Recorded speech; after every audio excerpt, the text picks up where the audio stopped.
data. Please welcome with Morisaki. Playing the show, Philip Zhao.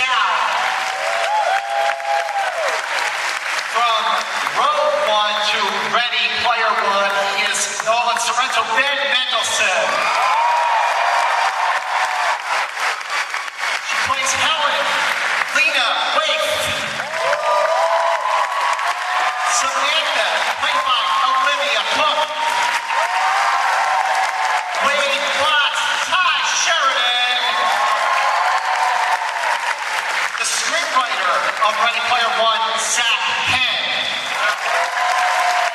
And the author of the New York Times bestseller, Ready Player One. Please give it up for Ernest Cline.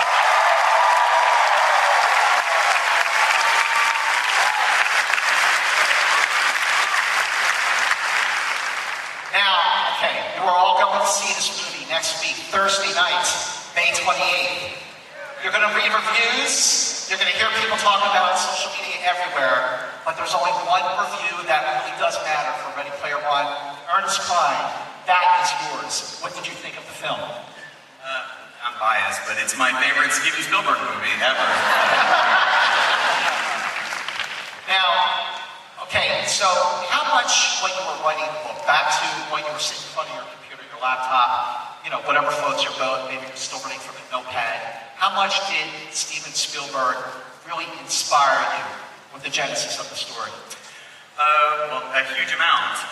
You know, I grew up watching his movies, and Close Encounters was life-changing, and then a few years later, Raiders of the Lost Ark, also life-changing for me. E.T.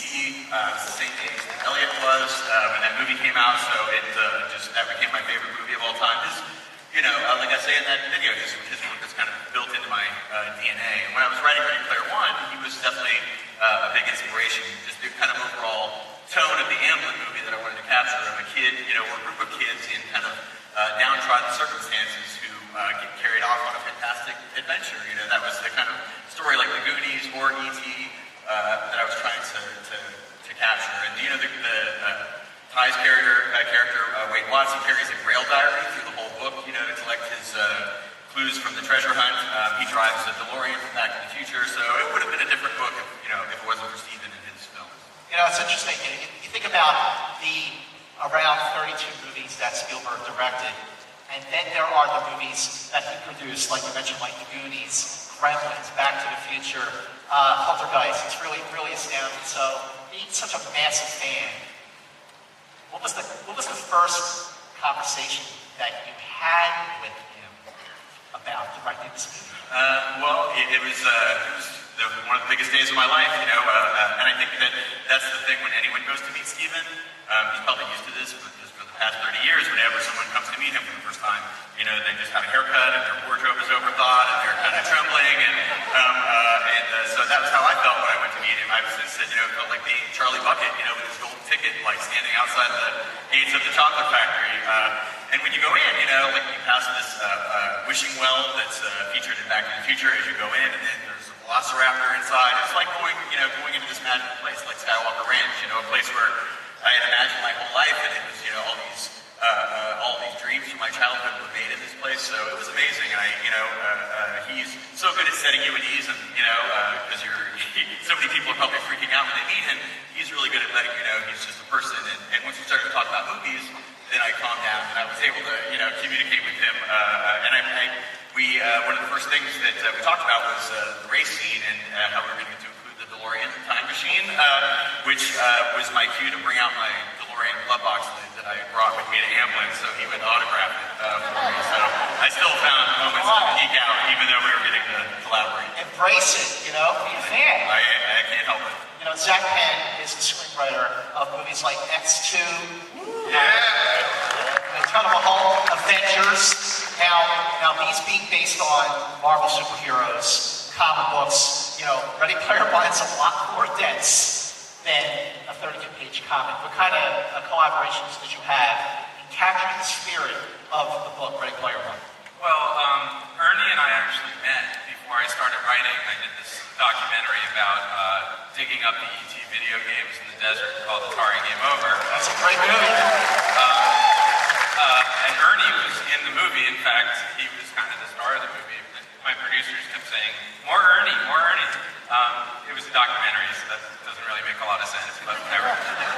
But so, you know, from the very beginning, even before I started writing, I was already talking to Ernie about, well, here's what I'm thinking, and how are we going to deal with this? And, you know, Ernie even said to me, we got to change the challenges. We need something that's more cinematic. You know, how about a race? So that makes it a lot easier, and in general, it makes it a lot easier to write when the author and the creator of the universe and then the director, who is kind of the creator of our universe, are all kind of working together instead of at odds, which I hate to say it is often how other movies are made in Hollywood. It's a lot easier to adapt, you know, because it's like, I have the author right here, and he approves of this moment that we created. So it was just, from my end, it was the best collaboration experience of my life. Because first working with Zak was like getting to work with one of my friends and somebody who had helped inspire me when I was writing Ready Player One. Zak wrote Last Action Hero, which helped inspire the flick things in my book. And it's not the Last Action Hero. I was just a kid when I wrote it when I was a kid. When he was just starting out. But that whole idea of going into one of your favorite movies and using your knowledge of the movie genre to navigate and survive, that he was one of the people who helped inspire that. So that was really cool for me to get to work with him. And somebody who I'd become friends with, and then once Steven came on board, then it was, you know, like two friends getting to, you know, work with their heroes. It was a great experience. Well, I think it's safe to say that everyone on this panel, in one way or another, we've all been inspired by different Spielberg movies over the years. Whether you're, you know, a little like older like me, so it's Jaws and Close Encounters, or maybe if you're younger, it might be like Jurassic Park or Minority Report. But I just want to go down the line because we are at WonderCon. It's all about being a fan. So Tye, I'm going to start with you. What is your favorite Spielberg movie? Just go right down the line. Favorite Spielberg movie? Favorite Spielberg movie of all time has got to be E.T. Olivia? Indiana Jones, Temple of Doom. Ooh, Temple of Doom! Underrated. Okay, help. I could be cliche and say The Color Purple, which is one of my favorite movies, but I'm going to go with Jurassic Park. Ben? Indiana Jones. Which one? The first one, Daddy. Raiders. Next, yes. The Adventures of Tintin. Oh, okay. For me, Catch Me If You Can. Woo! All right, how about you, Win? Thank you. Sorry? Oh, okay, right in the end. Here's my translator. Oh, okay. You can still have a favorite Spielberg. But you know, I like Jurassic Park. There we go. That's my translator. Yes. Now, tell me about, let's start back with you, Win, and your interpreter. Okay, Yes. so first time you met Steven Spielberg, what was that like? I met him in a second audition in LA, and I was so nervous, and he was so warm, and I felt like he was like my grandpa. A young, handsome grandpa. Yeah, I mean, every morning he hugs us. So currently we don't hug each other in Japan. So that was my first time to hug the director, you know. Yeah.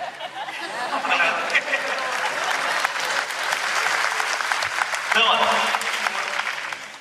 Oh, I met him when we were filming our mocap. I was in my tight mocap suit, and we were just standing around on set, and then he just walks in. I'm like, oh God, that's Steven Spielberg. And then Wynn gives me like this little nod. I'm like, okay, got it. Okay. I can do this.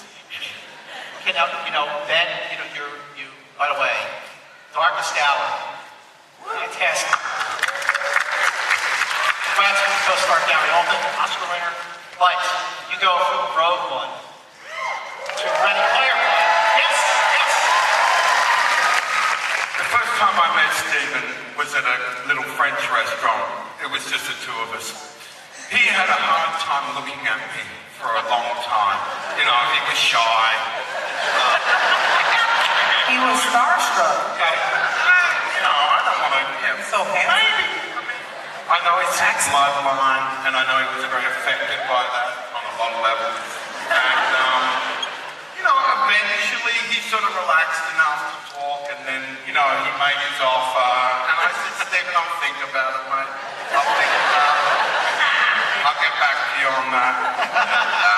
And then, we talked over a long time. I had a lot of things that I wanted to clear up before I would sign on. Yeah. And, I'm talking a little bit of yang, but, it was That's all right. Well, for me and for Olivia, for Tye, when you're working, you meet Spielberg, and it's, oh my God, it's Spielberg, and then you really start working with him.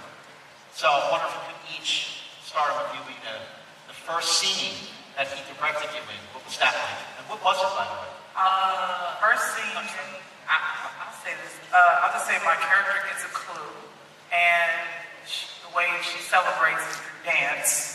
A freestyle dance. So that was the first thing that I had to do for Mr. Spielberg was show off my dancing moves. And I did that. And I'm very happy with how it turned out. No, but like Steven's so great. Like he obviously gives you very specific direction because he has a very clear vision of what his movies should look like and what he wants. But he's also cool about leaving space for you to kind of find your own thing in it, which is really nice. So yeah, that's the first thing he directed me. Olivia. First scene he directed me on was with Mark Rylance as well, and we're in motion capture, and we're wearing very tight suits, and we've got dots all over our face, and the head cams on, and I was trying to do this very nuanced performance. I was trying to really impress, and Steven came up to me and said, you're going to have to be a bit bigger than that because I can't see what you're doing. And I was like, oh, Sorry, Steven.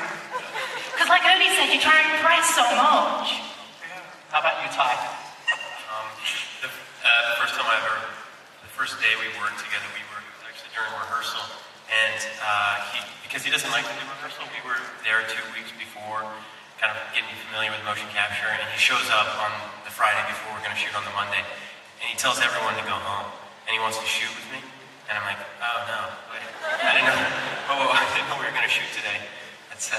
And so he's like, yeah, I just want to capture you walk in, I want you to do like the John Travolta walk from Saturday Night Fever. Okay. Boom. So I'm just standing there across one end of the motion capture floor, he's on the other, and it's just me and him, and I'm waiting for him to call action, but he's not saying anything.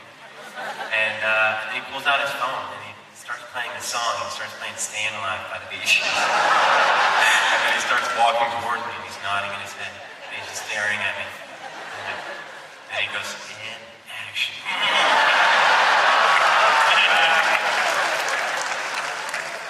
No, but the movie like this, you've got to be out, you've got your avatars. So I guess really, not only what were the challenges of playing your real characters versus playing your avatars, but, for a lot of people who may not really understand the actual process of performance capture, I was wondering if you could just, take us through that. Let's start with you, Lena. None of us had ever done it before, so we looked online at YouTube videos of behind-the-scenes footage of Avatar. If any of you have ever done that before, that's pretty much what it is. It's like weird suits with a lot of dots on them, and like you said, we have helmets on with cameras on them, capturing our facial expressions. Different coloured crotches. Okay, that's true. As well. I think mine was tangerine colored. And the thing is, it's like we have to make sure our body language matches our avatar. Because like for me, H is like a 6 foot tall, half man, half machine, like cross between. Taller than 6 foot. How tall is he? 8, 7 foot? Okay. You guys determine how tall. By the way, Lena had a big pink ball on her head that was like 2 feet taller than her. So you guys would look up. Yeah, when you're doing a scene with her, she says her line, you look over, you look at her face, and you're like, I'm supposed to look at the ball. Yeah, Lena's getting so mad, and she's like, look. You're looking at my torso. You're looking at my mechanical torso. That's about how tall I am. But the thing is, like, H has really big arms and a mechanical torso, so I have to make sure my movements reflect that. And then when the going gets tough and there's a bit of a war, I have to become Iron Giant, which is phenomenal. But the thing is, Iron Giant is all iron, and he's a giant, and I'm going to walk differently and run differently and fall differently. So we had amazing acting coaches on set to help us with body language, and obviously Steven was a wonderful guy, so that way all the characters felt similar, but also a little different when you see them. I remember watching, Lena, you rehearse your Iron Giant walk, and what was crazy about it is you could see on the screen, because right there's a guy helping you, so there were two Iron Giants, walking around like Iron Giants, and like Lena slowly walking exactly like the Iron Giant. You actually could watch it in the movie. You could see what the set looked like, what the virtual set would look like as they were doing it. So it was pretty trippy just sitting there. It's two Iron Giants just walking around. Chill, it's pretty cool. We also had Gavin and Abby, and they helped us develop our avatar movements and make it different from our real life people. Yeah. Well, what were some of the other things that in making a movie like this, especially for Wynn and Philip? Yes. When was the first time you were really blown away by the scope of the movie that you were working on? The first thing that really made you just go, wow. The craft services?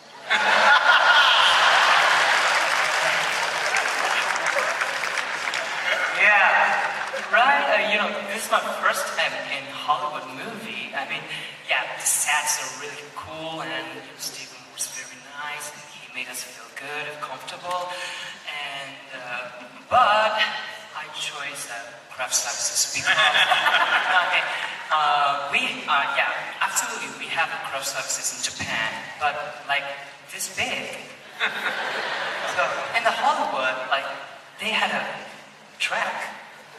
So I was like, oh, this is Hollywood. Oh yeah. It was bigger than our hotel room. Yes. A lot of snacks. Yeah, Ben Mendelsohn, I gotta ask, okay, you're awesome in Rogue One. You're awesome. Ready Player One. First of all, what is it with you and ones?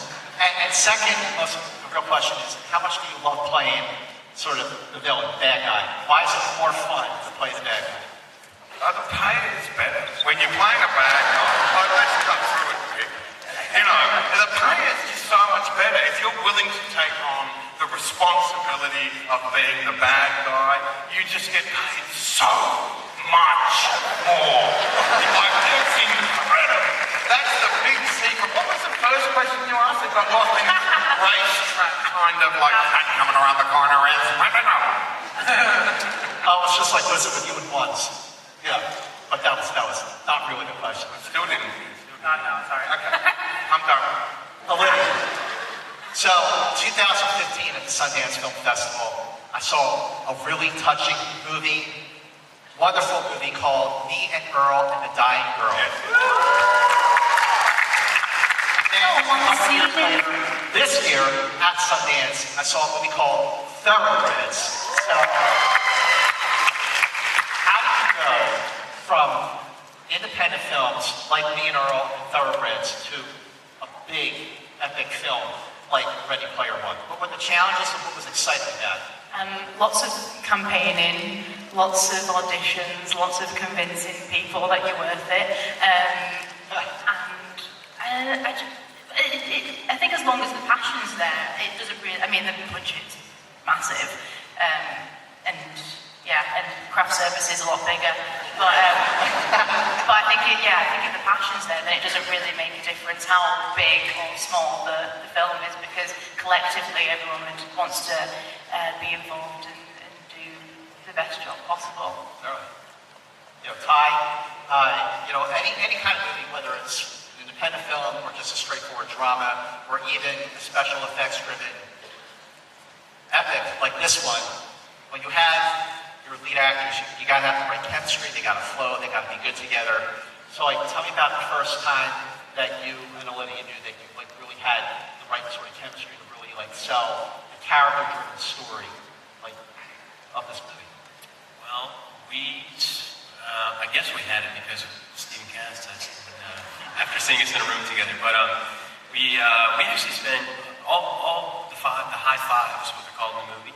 the five character, we spent 2 weeks rehearsing together and talking about this crazy experience of now we're in a Steven Spielberg film. And, so we got really tight and close over that time. And Olivia and I had to rehearse this dance and recreate this kind of famous dance from a movie. And so we spent like 2 weeks rehearsing that, and I think that's because of that, like, we got incredibly close, not only emotionally, but also physically. All right. Just while we were dancing. I want to take some questions from the audience in a few minutes. So there's a microphone right in the back here. So make sure you line up and get your questions ready. But I do want to ask Zak and Ernest.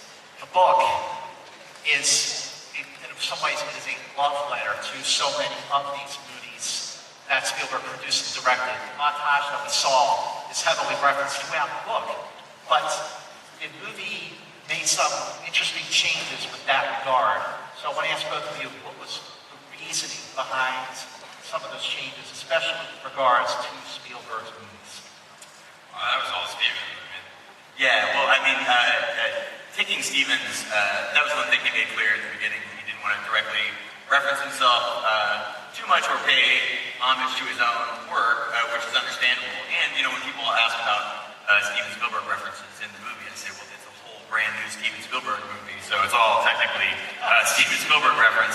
But there are references to Jurassic Park and Back to the Future, and we kind of we would sneak things in, even though if he would catch them, then he would remove them, but he didn't catch all of them. So there's still lots of references to his movie. But as far as the changes, the actual set pieces being changed, that was something that started way back when I first started writing my drafts of the screenplay, which was back before the book was even published. But I could tell, the whole time I was writing Ready Player One, I assumed it could never be a movie.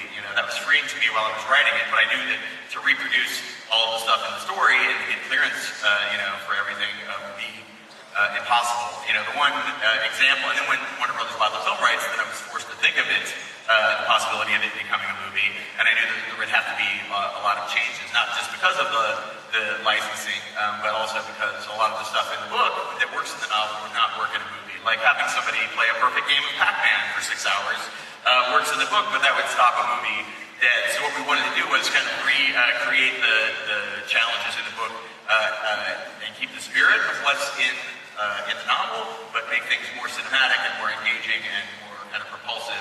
So that was an ongoing process, even through my drafts, and then definitely once Zak and then Steven came on board. It was always making things more cinematic, but still paying tribute to the spirit of the book. But also, when we had to redo, Ernie and I had to redo a bunch of the clues, obviously, to fit what was there. And we kept trying to think of, I remember doing a brainstorming session where we were trying to think of references to movies from the 80s. And every time we would come up with something, it's like, oh, geez, he produced that. Oh, he directed that.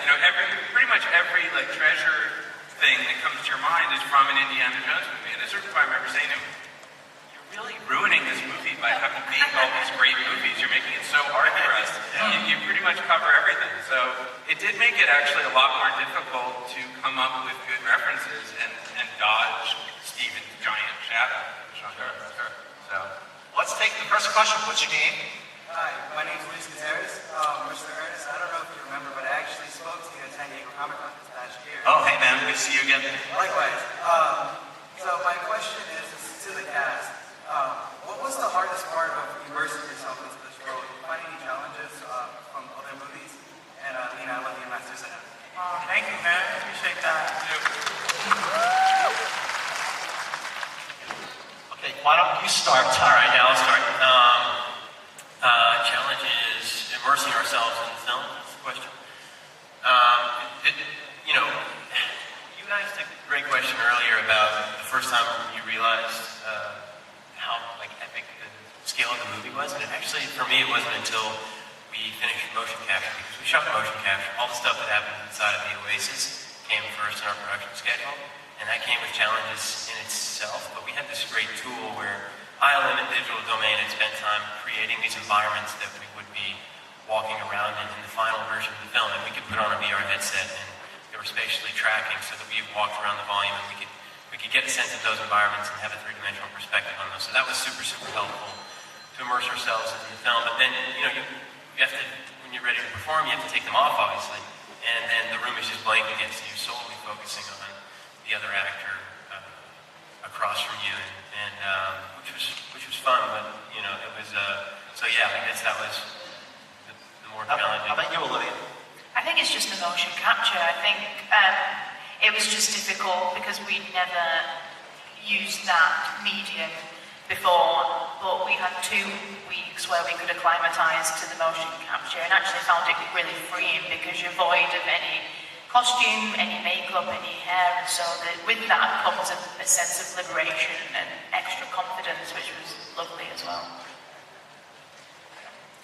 Yeah, I mean, I think you have no choice but to just sort of go into your own oasis when you're doing the motion capture part because there's nothing around you. Like, we literally had our own visors on we had to use our imaginations because, and obviously Steven was such a fearless leader and making sure we knew what was happening around us and saying, this thing is coming at you, okay, now you're driving really fast, okay, now Kong is about to swing about to swing on the next building. So he was really great about being a maestro while we kind of just used every corner of our imagination so that way when you see the movie, it looks like we're genuinely frightened of T-Rex eating us alive while racing. And I think it's actually keeping up with how fast Steven is. And because he actually makes up the shots when he gets there. So the way he moves his camera and all that funky stuff that he does, you've got to be on point to sort of keep up with the maestro. Sure. Yeah, I think it was the motion capture that was the hardest. The room was empty. All they had were like screaming assistant directors, tapes, and like poles. Other than that, nothing. So we had to use our imagination for everything. Yeah, for me, motion capture as well, and English. Yeah, but they taught me a lot of English, and they helped me. So they're so kind. Learn from the best. But I have to ask. We had a Nintendo 64, but the GameCube is the one I remember getting. Does a Tamagotchi count? Yo, man, I still remember when my dad brought home the first generation Nintendo, the original square, handles, original Mario Brothers game. Yeah, man, it's like OG.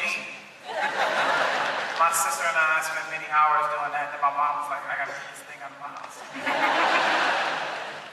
Yeah, I had the Pong thing too, but it had a little gun thing too. You could remember that one? Yeah. Yeah. I had a gun thing too. The OGs. We are the OGs. We are the original. That's true. Don't OG. Original game. Nintendo's OG. Did the blow on the video game to make it work?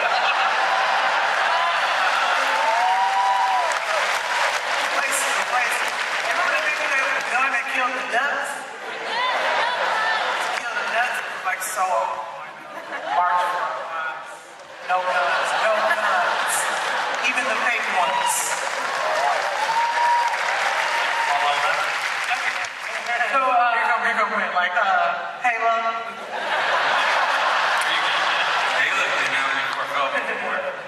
I don't own a console. I use my PC for everything.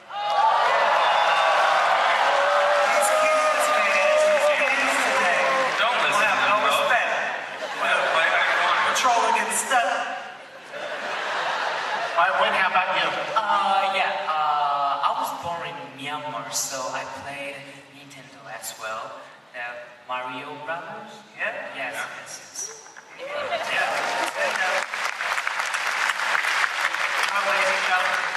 Especially hearing all the discussion about Ready Player One, about Steven Spielberg's other movies, and seeing, again, the montage that started this presentation, you really get the scope of just how much Steven Spielberg has contributed to not just the medium of film, but of entertainment. And he's been directing movies since the early 70s. and he is, in 2018, he's still challenging himself and entertaining his audiences. Watching a new Steven Spielberg movie is like buying a brand new Beatles album. And Ready Player One comes out this coming Thursday. See it and spread the word. Thank you so much.